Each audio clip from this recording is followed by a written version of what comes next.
Da ist Entli traurig vorgelaufen, so weit es konnte. Ist über eine grosse Hecke geflattert und gegen den Abend ist es zu einem Sumpf gekommen. Dort haben wilde Enten gewohnt.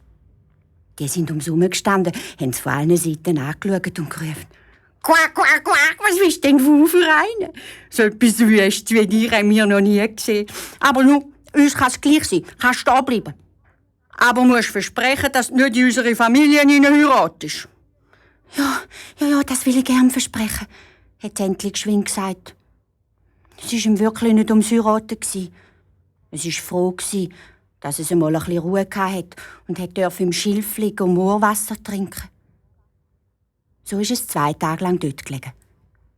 Aber am 3. Tag hat es auf einmal so gespässig geklopft.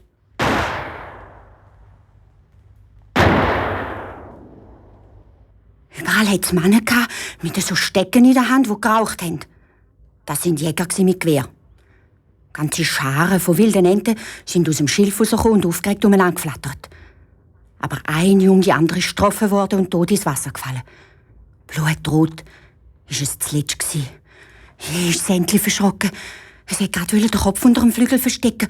Da ist auf einmal ein gefürchiges, vierbeiniges Tier vor ihm gestanden.